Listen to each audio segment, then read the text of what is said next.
சர்வஜகன்மாதாவான பரதேவதையான பராசக்தியினுடைய சக்தி பீட்டங்கள்ல முக்கியமாக க்ஷேத்திரமாக மோக்ஷபுரியாக விளங்கக்கூடியதான ஒரு க்ஷேத்திரம் காஞ்சிபுரம் அப்படிங்கிற 7 ஊர் நாம போய் தங்கினாலே வாசம் பண்ணினாலே நமக்கு மோட்சம் கிடைக்கும் அப்படின்னு நம்மளுடைய சாஸ்திரங்கள்லாம் சொல்றது.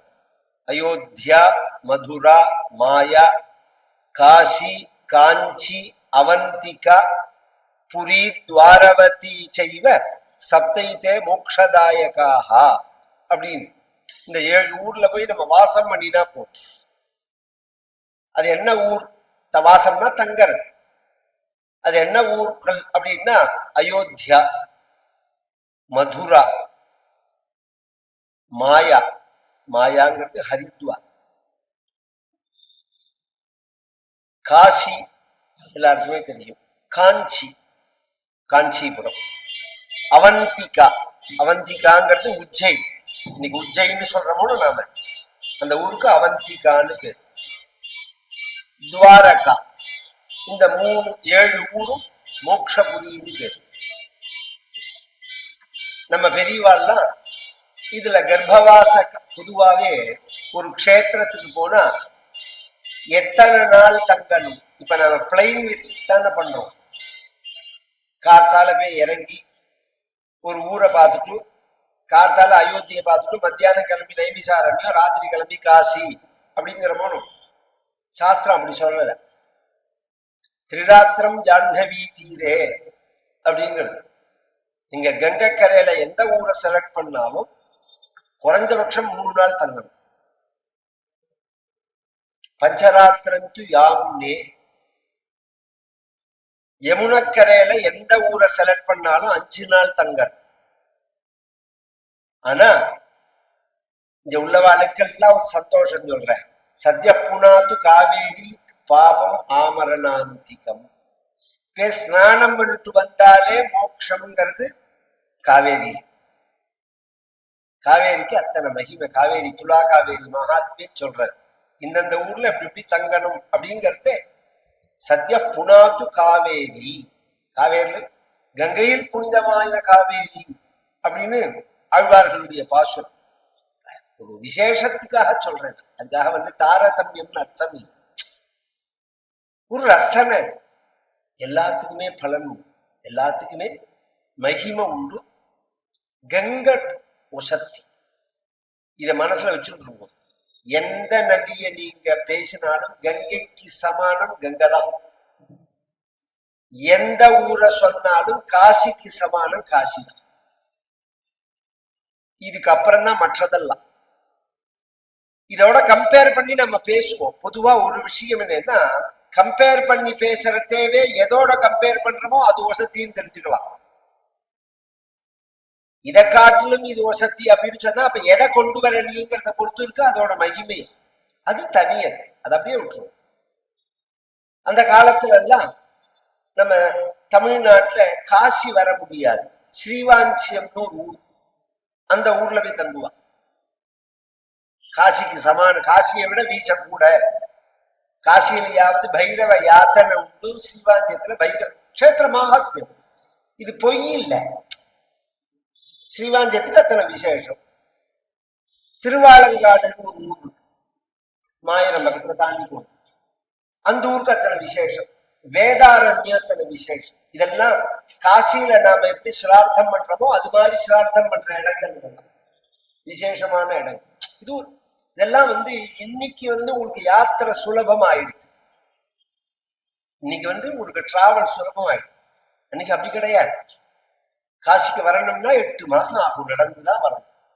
வண்டியில தான் வரணும்னா 8 மாசம் ஆகும். பரமாச்சாரியால் யாத்திரை பண்ணும் போது ஒரு மாமாவை முன்னாடி அனுப்பிச்சு அவர் ஒரு தடவை நடந்து போயிட்டு திரும்பி போறது இப்படி போகணும், வர வழியா பூரி வழியா வரணும்ன்றத காமிச்சு தங்கறதுக்குள்ள இடங்கள்லாம் செலக்ட் பண்ணார்.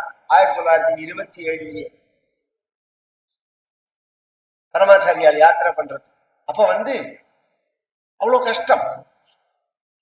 இன்னைக்கு அதெல்லாம் சுலபமானதுனால அதோட வேல்யூ தெரியல நமக்கு.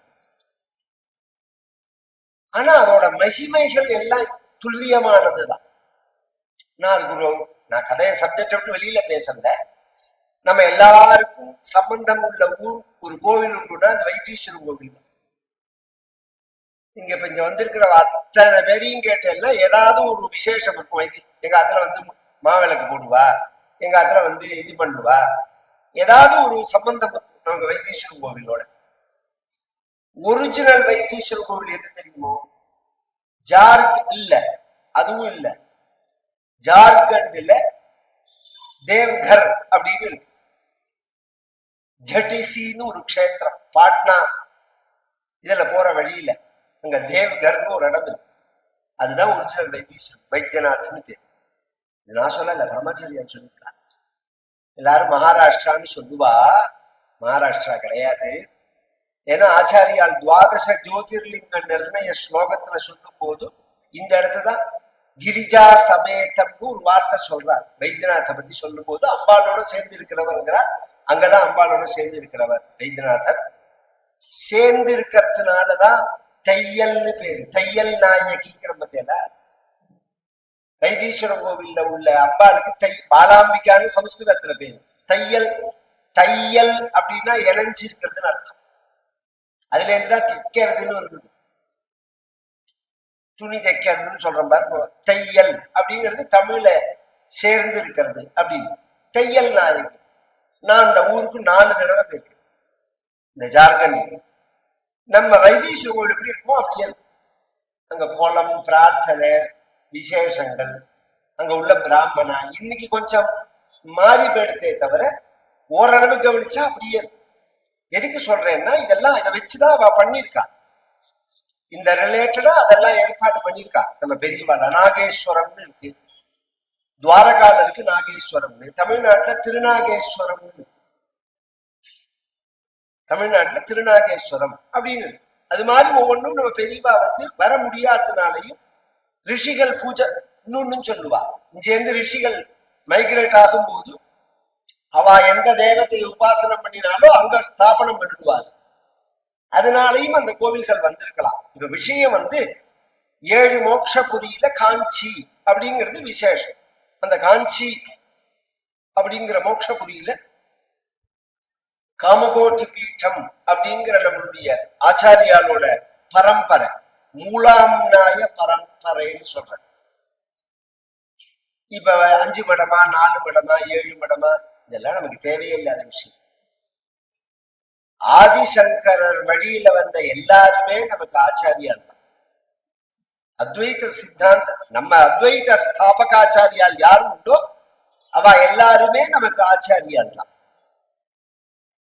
நிறைய பேர் இருக்கா அது மாதிரி, நிறைய பேர். நம்ம ஞானானந்த சுவாமிகள் எடுத்துட்டாலே அவர் ஆதிசங்கரோட சிஷ்யர் தான் சொல்லிப்பார் தன்னை, அந்த பரம்பரையில வந்தவர் அப்படின்னு தான் சொல்லுவார். அதனால அந்த விசாரம் நமக்கு வேண்டாம். ஆனா உங்களுடைய சந்தேகத்தை நிவர்த்திக்கு 2 விஷயத்த சொல்லிட்டு போறேன். இவ சார்தாம் அப்படிங்கிற ரீதியில 4 மடம். சார்தாம்ங்கிறதுக்கு 2 அர்த்தம் உண்டு. 4 இடம் பொதுவா, 4 வேதத்தினுடைய அடையாளம்.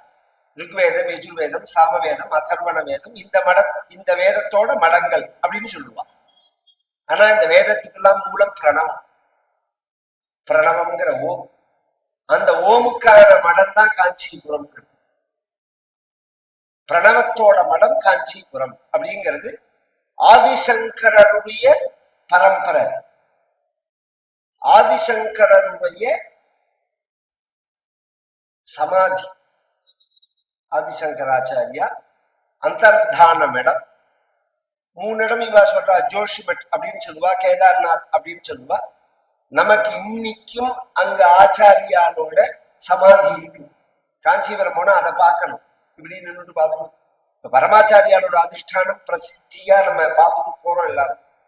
அந்த பக்கம் உள்ள போனோம்னா ஆச்சாரியால் பூஜை பண்றதுக்கு அண்ணண்ட பக்கத்துல ஆதிசங்கரருடைய அதிஷ்டானம் இருக்கு, மடத்துல இருக்கு. நம்ம வேத தரிசனம் பண்ணணும் காஞ்சிபுரத்துல. மாப்பிள்ள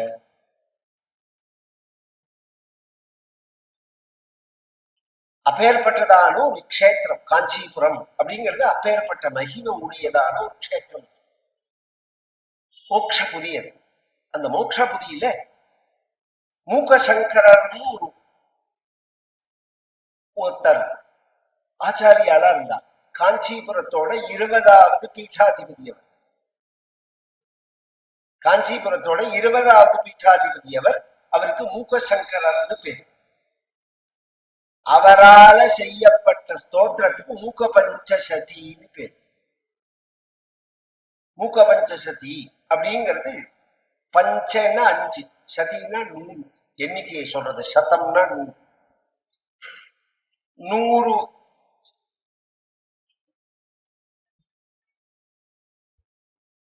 செட்டா 5 பண்ணியிருக்கார் அவர். ஆரியா சதகம்னு பண்ணியிருக்கார், பாதாரவிந்த சதகம்னு பண்ணியிருக்கார், ஸ்துதி சதகம் அப்படின்னு பண்ணியிருக்கார், கடாட்ச சதகம் அப்படின்னு பண்ணியிருக்கார், மந்தஸ்மித சதகம் அப்படின்னு பண்ணியிருக்கார். அம்பாலோடது முதல்ல உள்ளது ஆரியா சதகம்னு பேர். இது ஆரியான்னாலே பொதுவா ஜல்லன விளக்கம் சொல்ல வேண்டாம், சொல்ல வேண்டிய இடத்துல சொன்னாலும் பிரயோஜனம் கிடையாது. ஆரி என்கிற வார்த்தைய தமிழ்நாட்டுல சொன்னேன்னா ஒத்துக்கும். அவன் தூங்குறவனை எழுப்பலாம், தூங்குற மாதிரி நடிக்கிறவன் எப்படி எழுப்ப முடியும்? அதனால அவள தெரியாதவா கிடையாது, எல்லாம் தெரிஞ்சேதான் இந்த ஃப்ராட் எல்லாம் பண்றது. ஆரியன்னா பெரியவன் அர்த்தம். இந்த பிராமணன் சத்திரி எல்லாம் கணக்கு கிடையாது. ஆரியர்கள் அப்படின்னா பெரியவர்கள் அர்த்தம். ஆரியாம்பான்னு அம்பான சொல்றோமோ அவ்வளவு தூரம் வேண்டாம். ஆரிய வைசிய சமாஜம் இருக்கு, வைசியர்கள்ல ஆரிய வைசியர்கள் இருக்கு. அப்ப என்ன ஆரிய பிராமணர்கள் இருக்குமா? அது வளர வேண்டியது. ஆரியர் 100 ஜாதி கிடையாது, திராவிடர் 100 ஜாதி கிடையாது, ரெண்டுமே பிராட். இதுல ஆரியர்கள் அப்படின்னு சொன்னா பெரியவர்கள் அர்த்தம். ஆரியான்னா அம்பாள்னு அர்த்தம், மாதா பெரியவன் அர்த்தம். அதனாலதான் நம்மளுடைய ஆதிசங்கரருடைய அம்மாவுக்கு ஆரியாம்பாள்னு பேர். ஆரியானி பேர் வைக்கிறது ஒரு சம்பிரதாயம். அதுக்காக சொல்ல வரேன் குழந்தைகளுக்கு. அது மாதிரி நம்ம ரிலேட்டடா நம்ம சாஸ்திரங்களை புராணங்களை அதுல வர கேரக்டர்களை ஒரு விசாரம் பண்ற மாதிரி நாம அந்த குழந்தைகளுக்கு பேர் வைக்கணும். ஏன் அப்படின்னா அதுக்கு விளக்கம் கேட்கறதே நம்ம ஒரு கதையை சொல்லணும் அந்த குழந்தைகளுக்கு. இப்ப என்னோட பேத்திக்கு ஸ்ரத்தான்னு பேர். ஸ்ரத்தான்னு பேர் வச்ச உடனே இது என்ன தாத்தான்னு கேட்டா எல்லாரும் மகாலட்சுமின்னு சொல்லுவாப்பா. ஸ்ரத்தான்னா மீனாட்சிக்கு ஸ்ரத்தான்னு பேரு. ஆனா நான் உனக்கு வச்சது அந்த காரணத்தினால இல்லை. நாம வந்தது மௌத்கல்ய கோத்திரம். எங்களோட கோத்திரத்துக்கு மௌத்கல்ய கோத்திரம்னு பேரு. எங்களுடைய மூதாதையர் முத்கல மகரிஷின்னு பேரு. அவருடைய அம்மாவுக்கு ஸ்ரத்தானு. இந்த முத்கலரோட அம்மா இருக்கா பாருங்க, அங்கிரஸ்ன்னு பேர் அவ அப்பாவுக்கு. அவருடைய சம்சாரத்துக்கு ஸ்ரத்தா அப்படின்னு பேரு. அதனால உனக்கு அந்த பாட்டி பேரை வைக்க, பாட்டி பேரை தாத்தா பேரை வைக்கிறதுங்கிற பழக்கம் உண்டு. அதுக்காக உனக்கு வச்சேன் அப்படின்னு. இது மாதிரி எல்லாம் பேர் வைப்பா. அந்த அது மாதிரி ஆரியா சதகம், பாதாரவிந்த சதகம், ஸ்துதி சதகம், கடாட்ச சதகம் ரொம்ப குறைச்சிட்டுப்பா. மந்தஸ்மித சத்னிபர் ரொம்ப உனக்காக வேண்டிய மந்தஸ்மித சதகம். இந்த மைக்கை குறைச்சிட்டு அந்த ஸ்பீக்கரோட இதை ஏற்றி இது கரெக்டா இருக்கு. மந்தஸ்மித சதகம் அப்படின்னு 5 பண்ணிருக்கா. இது பார்த்தா நமக்கு இது சம்ஸ்கிருதம்ங்கிறது நம்மளுடைய வாழ்க்கையில ஒரு ரொம்ப குறைச்சிட்டோமா, ரொம்ப இன்க்ரீஸ் பண்ணி. சம்ஸ்கிருதம்ங்கிறது நம்மளுடைய தேச மொழி. ரொம்ப பேருக்கு அது தெரியல. சம்ஸ்கிருதம்னா அதை நாம விட்டத்தினால நமக்கு அதுக்கு சம்பந்தம் இல்லாத மாதிரி நினைச்சிருக்கோம். இந்த தேசத்துல, பாரத தேசத்துல உள்ள அத்தனை மொழியும் எதுலேருந்து வந்த மொழினா சம்ஸ்கிருதத்துல இருந்து வந்த மொழிதான் அத்தனையுமே. பாரத தேசம் முழுக்க இல்ல, உலகத்துல உள்ள அத்தனை மொழியுமே சம்ஸ்கிருதத்துல இருந்து வந்துதான். அதை நிரூபிக்க முடியும். அவ அவ என்ன ஒத்துக்க மாட்டான். வேற என்ன விஷயம் நிரூபி. அதுக்கு எங்க தாத்தா ஈஸியா ஒரு விஷயம் சொல்லிட்டு போவார். மெட்ராஸ் பாஷையில கோபம் வந்தா கஸ்மாலம் அப்படின்னு வெய்வான். கஸ்மலம்ங்கிற வார்த்தை தான் கஸ்மாலம்ங்கிறது. குதஸ்துவா கஸ்மலமிதம் விஷமே சமுபஸ்திதம் அனாரியஜுஷ்டம் அஸ்வர்க்கியம் அகீர்த்திகரம் அர்ஜுனா.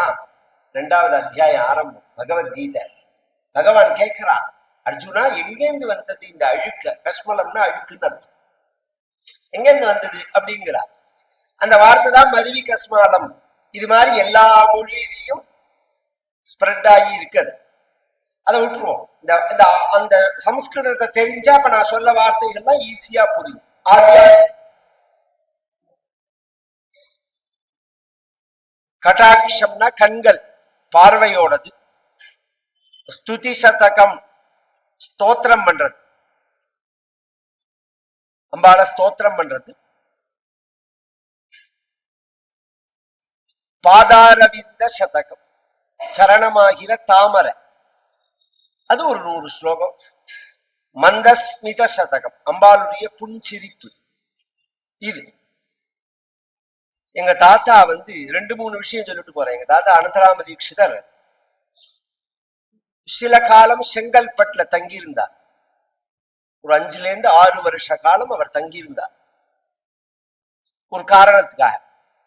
செங்கல்பட்டுல இருந்து ஒரு 15-20-25 மைல் தான் காஞ்சிபுரம்ங்கிறது. அதனால செங்கல்பட்டுலயும் உபன்யாசம் பண்ணுவார், காஞ்சிபுரத்துக்கும் பௌர்ணமிக்கு பௌர்ணமி தாத்தா போவர். 2-3 நாள் உபன்யாசம் நடக்கும். அந்த காஞ்சிபுரத்துல ஒரு அப்ப தாதாக்கு 25-26 வயசு, அந்த மாதிரி வயசு தான். அந்த சமயங்கள்ல அம்பாள்கிட்ட உள்ள இந்த மூக பஞ்சசதியை எடுத்து இதையே தியான ஸ்லோகமா சொல்ல ஆரம்பிச்சார். பொதுவா நம்ம ராமாயணமோ பாகவதமோ பாரதமோ பாராயணம் பண்றதே அதற்கு ஆரம்பிக்கிற தியான ஸ்லோகம்னு ஒண்ணு இருக்கு.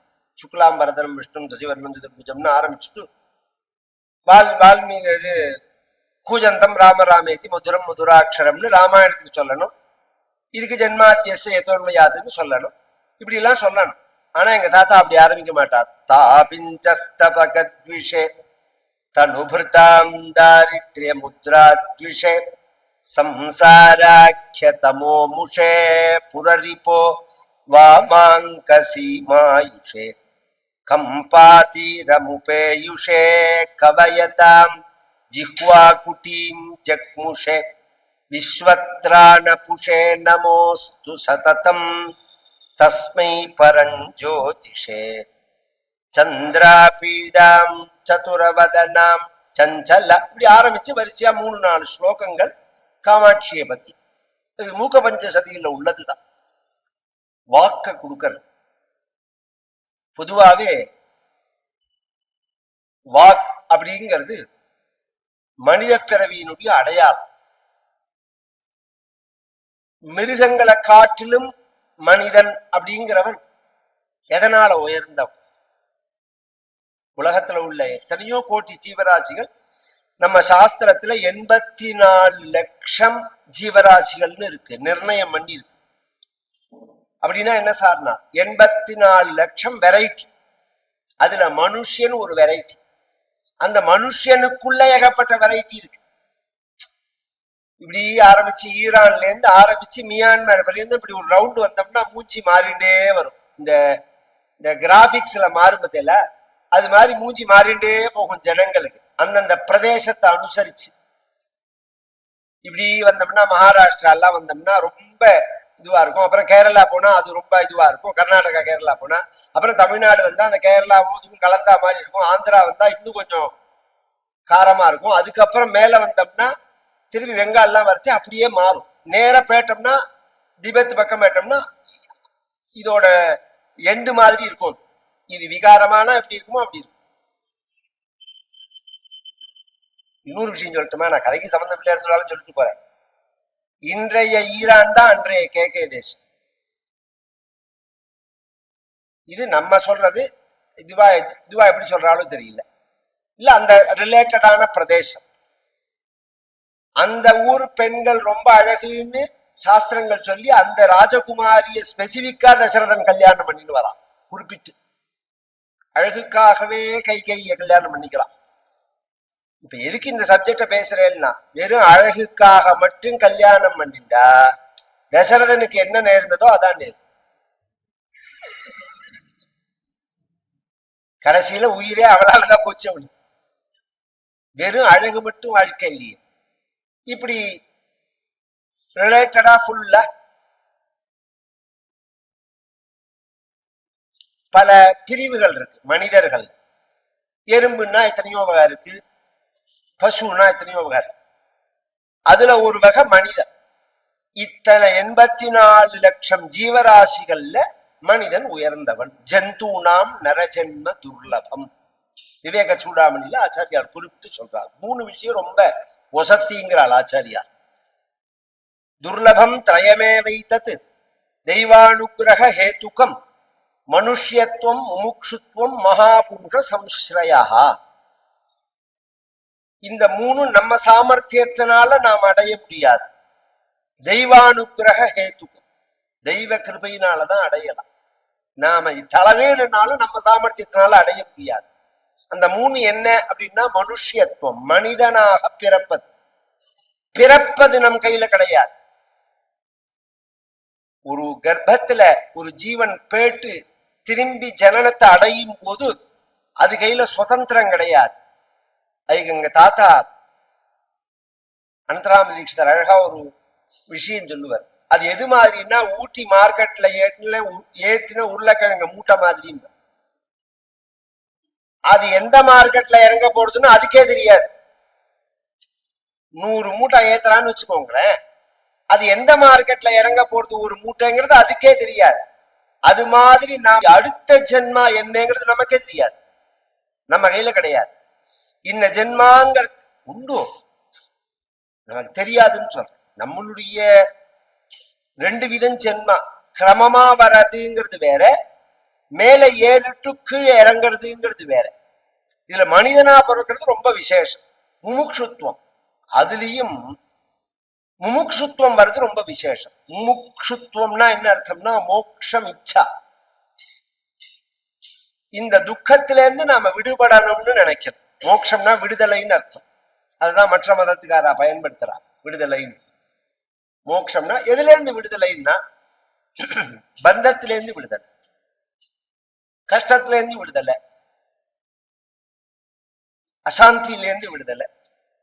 இல்லையே, நான் சௌக்கியமா தானே இருக்கேன், எனக்கு ஒன்றும் கஷ்டங்கள்லாம் கிடையாது. நல்ல வேலை, நல்ல ஜாப், நல்ல சம்பளம், நல்ல மனைவி, நல்ல குழந்தைகள், நல்ல ஆரோக்கியம், சரீரம் சுரூபம் ததாவா கலத்திரம் யசஸ்தாரு சித்திரம் தனம் மேலு துல்லியம், எல்லாம் கரெக்டு தான். எத்தனை நாளைக்கு? அதான் கேள்வி.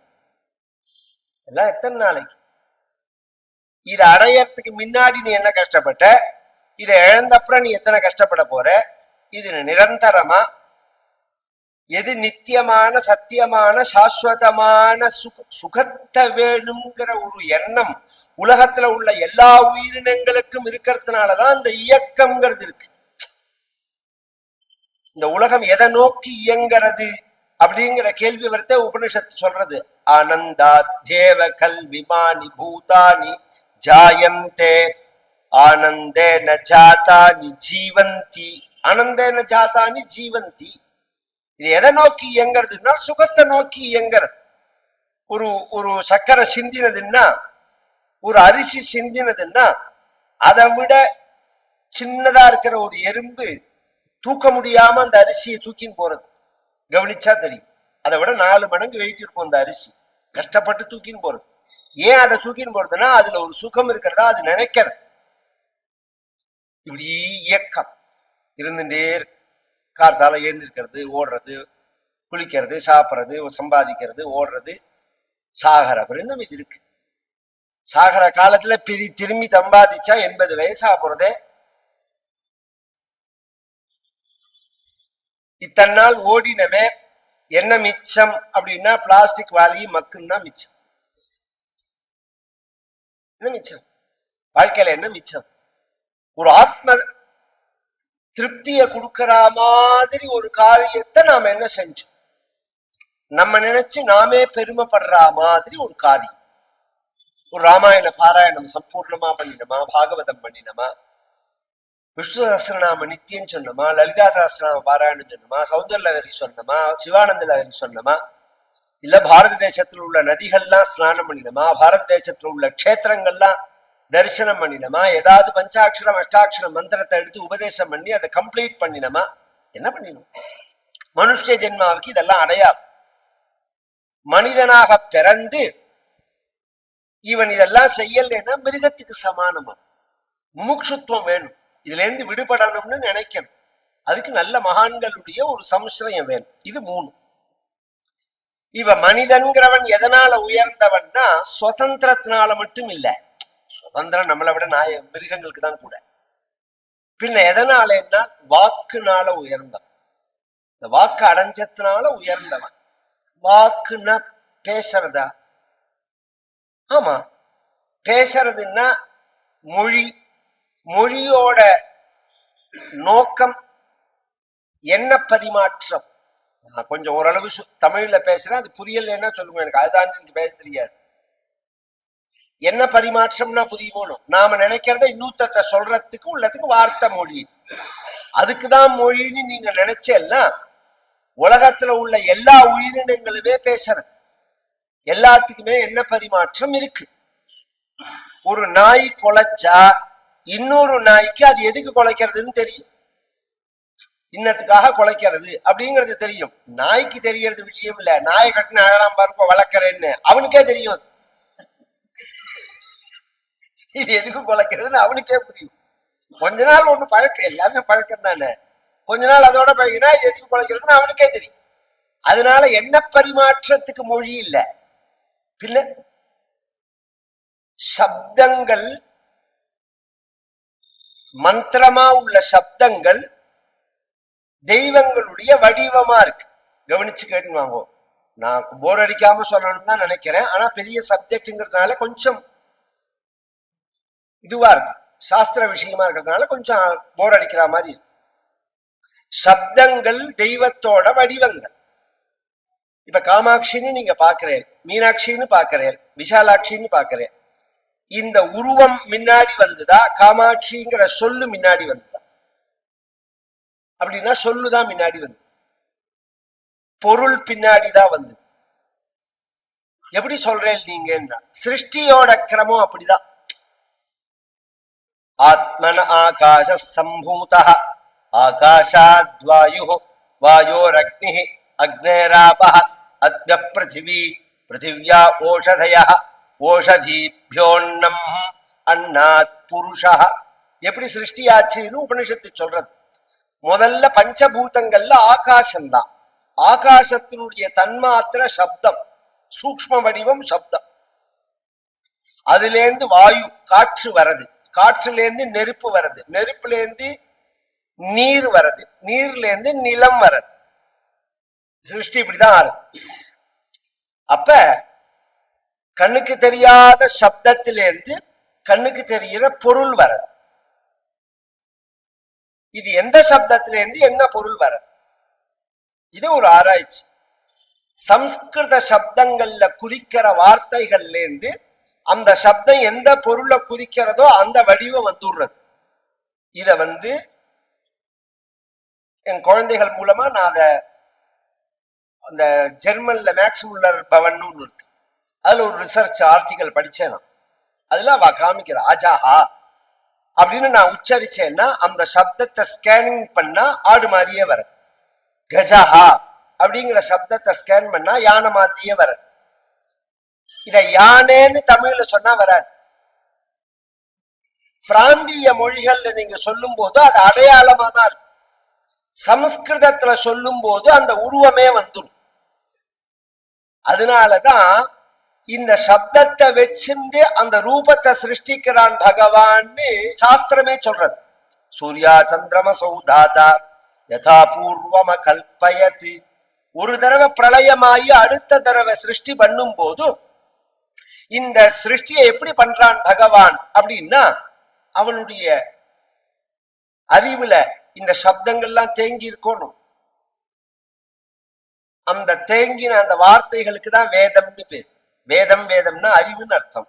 யாருடைய அறிவுனால் பகவானுடைய அறிவு. இப்ப நம்ம இன்னைக்கு காலத்தால எழுந்தினோடனே இன்னைக்கு இன்ன காரியம் இருக்கு, இன்னைக்கு இன்ன சமையல் பண்ணலாம், இன்ன குழம்பு பண்ணலாம், இன்ன கறி பண்ணலாம் அப்படின்னு நாம சொல்றோம்னு வச்சுக்கோமே. ஆத்துல பேசுறோம், நாம சொல்லும் போது அந்த பொருள்கள்லாம் இல்லை, நாம சொன்னப்புறம்தான் அதெல்லாம் வருது. வெண்டைக்காய் கறி பண்ணி கத்திரிக்காய் குழம்பு பண்ணு அப்படிங்கிறதே வெண்டைக்காய் கத்திரிக்காய் எல்லாம் நான் போய் வாங்கிட்டுதான் வரணுங்கிறா, வாங்கிட்டு வந்துதான் பண்றா. ஆனா அந்த சப்தத்தினால அந்த பொருள் வந்துடுறது. அது மாதிரி இந்த உலகத்தை எப்படி படைக்கணும்னு பகவான் தீர்மானம் பண்ணும் போது இந்த சப்தம் ஒண்ணு இருக்கு, சூரியன்னு ஒண்ணு இருக்கு வேதத்துல. சூரியன்னா என்ன அப்படிங்கறது அவருக்கு தெரியும். உடனே அந்த சூரியனை சிருஷ்டி பண்றார். சந்திரன் இருக்கு, சந்திரனை சிருஷ்டி பண்றார். இப்படி உலகத்துல யாரெல்லாம் உண்டோ எல்லாத்தையும் சிருஷ்டி பண்ணினார்னு வேதம் சொல்றது. அது மட்டும் இல்ல, அந்த பகவானுடைய வடிவங்களே சப்த வடிவமா தான் இருக்கு. அதனாலதான் மந்திரம்னு பேர், அது வேதம்னு பேர். இன்னைக்கு இப்ப 1ஆம் தேதி கும்பாபிஷேகம் நடக்க போறது. ஜூலை 1ஆம் தேதி நம்ம காமாட்சிக்கு கும்பாபிஷேகம் நடக்கிறது. அதுக்காக தான் பெரியவா இதை சொன்னது. எனக்கு நாளன்னைக்கு தமிழ் சங்கத்துல ஒரு ஃபங்க்ஷன் அவார்டு கொடுக்கறா, அதுக்குதான் நான் வரதா இருந்தது. ப்ரோக்ராமே அதுதான். அதுக்கப்புறம் நம்ம மாமா இந்த காமாட்சி கோவில்ல இருந்து நாராயண் மாமா, அப்புறம் இந்த இவர் கணேசன் மாமா, இவெல்லாம் போன் பண்ணி 2 நாள் முன்னாடி ப்ரோக்ராம் வச்சுக்கலாம் அப்படின்னா. எதுக்காகனா கும்பாபிஷேகம் நடக்க போறது, அம்பாளை பத்தி சொல்லுங்க அப்படின்னா.